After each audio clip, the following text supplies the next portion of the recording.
Hello all, and I'm joined, yes, I'm joined by my little friend, because apparently some of you don't like my little friend, but he's not gonna hurt anyone, no. He's a nice clown. He's not gonna hurt anybody at all. He's not like, say, this little guy. Now this little guy, see, he's not to be trusted. This little guy, yeah, we know, yeah, that's why he stays, like, up. We keep him up over here, where, like, he is away from stuff. Anyways. For those of you that don't know what that was all about, don't worry. For those that do, yeah. Anyways, was gonna come on here and just do a SummerSlam review because, well, it's SummerSlam. Pay-per-view was, I don't know, do we even call them pay-per-views anymore? I don't even know what to call them anymore. The show was tonight, and because you know we're not supposed to. I mean they're pay-per-views, I guess, but yeah. So this was tonight, but I realized that I had not done an actual finals for the G1 Climax for New Japan's G1 tournament. I hadn't done the finals, so I figured I would do that tonight too. And just at a comparison, and I'm not going to compare, you know, I do think the G1 finals were better than SummerSlam, even though they kind of were not as good as they probably should have been, and that they were the finals of the show. And they did feel a little flat. Just because the show itself just was, you know, I mean, for that show to truly cap off this year's G1 show, it would have had, insane. I mean, you're talking would have had to be in like one of the all-time best shows of all time. It just wasn't going to happen. So there was going to be a letdown. The show did draw more. I'm not saying that when I say this, I'm not saying that WWE, that New Japan is bigger than WWE. I'm just saying that they did draw more than WWE did tonight. They drew about just either almost right at 18,000. WWE drew just under 18,000. So they did draw just a little bit more, apparently. So there is that. That, you know, by no means am I saying they're as big as a company as WWE, because I mean the parent company, the company that owns New Japan, which is Bushido Road, I believe is the name of it, which is basically a card. They're a trading card company. Basically, they do card games and like Pokemon and stuff like that. And most of you, if you ever seen a New Japan show, you've probably seen the wacky commercials.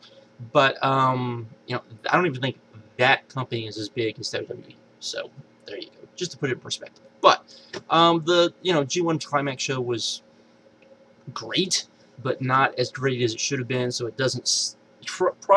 I had to like watch it, and then I ended up watching it again because some people were upset about certain things. I was like, maybe I missed something. I didn't really feel like I did. You had the first. You had, like, for example, you had the first match, which was just kind of blah. You had the second match, which again was kind of blah. And the third match, which was, you know, complete crap, but hopefully does set up at some point Sakuraba versus Suzuki, which yeah, that's a spectacle in itself, no matter how good or bad the match is.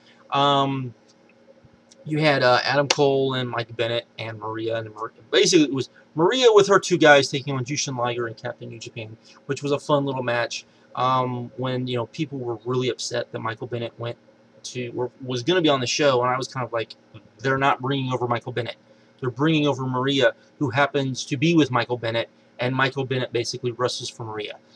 That's what they're doing. That's what they did. She did come off pretty much as a star. They, pretty much every provocative shot they could, they took over. She played a pretty big role in the match, so there was that. You had Alex Shelley and Kushida taking on Bobby Fish and Kyle O'Reilly, Red Dragon, which was really good. Probably would have been better, but Red Dragon didn't get as much offense as probably they should have. And then you had Naito taking on Honma, which was, as was a lot of Naito matches. I mean, Naito had some great matches during the tournament, but he also had some matches that you thought were going to be great and weren't all that good. This was one of those, and Honma lost, which kind of just was you thought this would have been the match where Honma would win, Naito would lose, and Naito would turn heel. That's what it, that looked like the reason why you would do this match. But that's not what they did. Then we had Carl Anderson taking on Ishii, a very hurt Ishii that probably should not have wrestled, to the point where they tried to do a super brainbuster and almost killed both of them. So not smart. Match was okay. This was the first. This was again where we started to see Bullet Club interference. It actually worked out pretty well. What happened here, so that was, that wasn't so horrible. Then you had Goto versus Shibata. This was great. What do you expect? They went out there, beat the shit out of each other, type of thing. And then you had Tanahashi versus AJ, which is a match a lot of people talked about. The match itself was really awesome. Into the match, Jeff Jarrett came out, who they made kind of a big deal of during the intermission, even though the New Japan fans didn't seem it was a big deal. He came out with Scott D'Amore, hit Tanahashi over the head, and a lot of people were like, "Oh, we're getting more Bullet Club nonsense," and I agree. And I will wait until the next show to really judge this. The thing about this is that, while we've seen this a billion times, people in Japan have not seen this a billion times, so it's somewhat new to them. We'll have to wait and see. I would not shock me if what we end up seeing is, Jarrett coming in and then him kind of taking the reins from AJ, and then AJ turning face, as AJ, does have a lot of momentum and did seem to win over the New Japan fans. Which was going to be hard. I mean, before this, he had one match which opened, I think, in New Japan. And it was on a dome show, but he had one match in a 6-man which opened a dome show. So it sounded like the New Japan people really, or fans really understood who he was.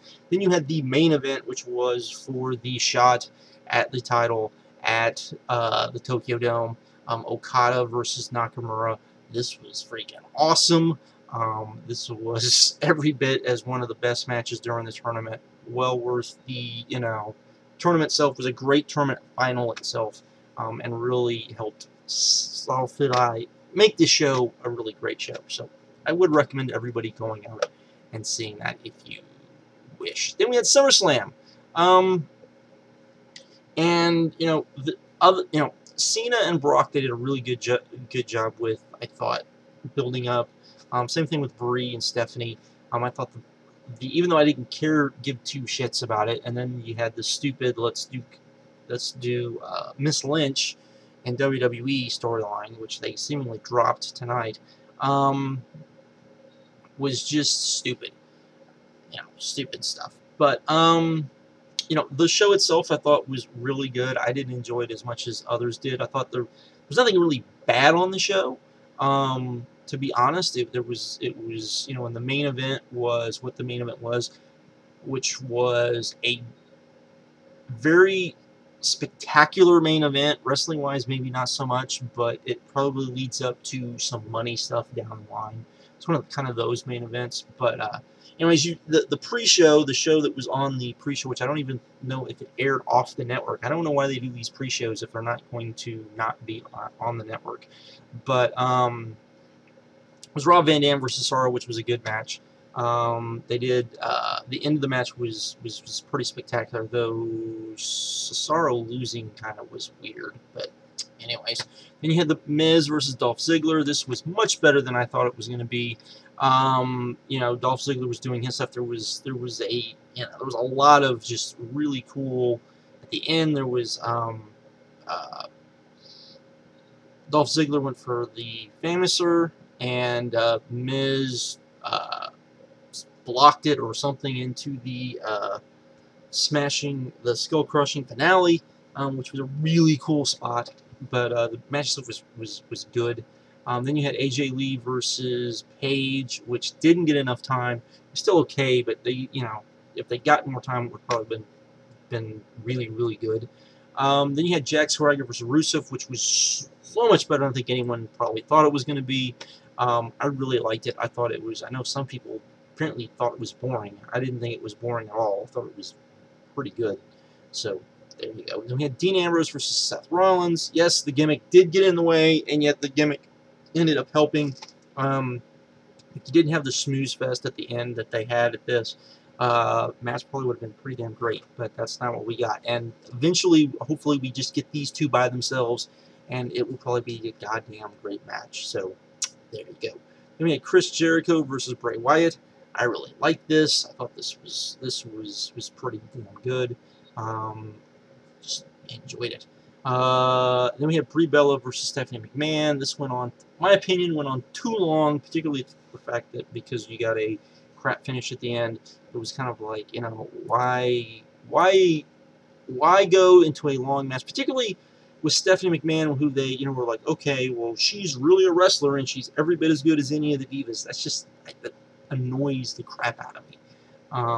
You know, match itself was okay. Like I said, went on too long in my opinion. Needed to be about 5 minutes shorter, but there we go. Then you had Randy Orton versus Roman Reigns. I don't know who set this, who basically, you know, laid this match out, but it's the same problem with most Randy Orton matches when they lay out. There doesn't need to be, this is, and a lot of people hate Randy Orton matches, and my problem with Randy Orton matches is, you know, people are like, you know, he does too many headlocks, he's a heel, he's supposed to, you know, all of that. That they go through this thing where they have the face, the good guy, basically get heat twice, and really it only needs to be once, and then, you know, have the good guy make his comeback, have Randy Orton eventually cut it off, and then you go home and they start, you know, doing all the crazy, you know, back and forth stuff. I think his matches work so much better when you do that, when you add that second, you know, face turn, you know, where you're putting heat on the face. I think it really hurts his matches. I really do. But I did really like the ending sequence of this. I thought it was really good.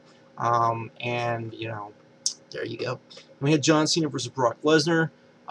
Basically a squash, a main event squash in which Brock Lesnar went out and pretty much dominated. Which, you know, this should have been the match in which Brock Lesnar came back. This should have been that John Cena match. And you know, I saw somebody, I can't remember who it was, say, you know, and then, you know, this match should have been the John Cena match that we got at Extreme Rules, and with Brock Lesnar still going over, which I completely agree with. I think they've really botched Brock Lesnar. I think if you were following Twitter and you were seeing all this going on, and people were still really kind of into this match, even though the match was just kind of, you know, John Cena getting beaten up for however many minutes, and, you know, them just putting Brock over as this big giant monster who nobody's going to be able to beat. And I think that's great, because I think, you know, even given that we're probably not going to see a lot of Brock Lesnar, what it's going to do, it's going to make whoever beats Brock Lesnar into a big deal. And that's what you're hoping to do, and that's what I think that they're going to do here. It's probably, I think the plans right now are for Roman Reigns. I hope that's not the case. I just don't think, you know, he's as over as much as really, like, I think Dean Ambrose right now is probably the most over of the three Shield guys. Let's find out what we're going to get. I do think that if Daniel Bryan comes back, I think Daniel Bryan versus Brock Lesnar, I really do think that could be something, just something to see. Anyone that ever saw, you know, Bryan Danielson taking on Morishima knows what, you know, he can do as kind of, you know, the David versus Goliath match, and Goliath can still win, and it would, but I really do think that would be something, and but that's just me. But anyways, again, a really good pay-per-view, not a great pay-per-view in my mind. I know some people thought this was like one of the best SummerSlams of all time. I don't know about that. I really wasn't feeling that, but I thought it was pretty good. I thought it was pretty good. You know, seeing it on the network, which was interesting. You know, getting network plugs during the pay-per-view was kind of weird, but what are you going to do? You know, most people thought that Brock was going to go over. The whole point is that they want to do Brock Lesnar pay-per-views, so people will sign up for the network, and more people will sign up for the network. So there you go. But anyways, that's pretty much it. So with that, I'm out. Have a good one. Later.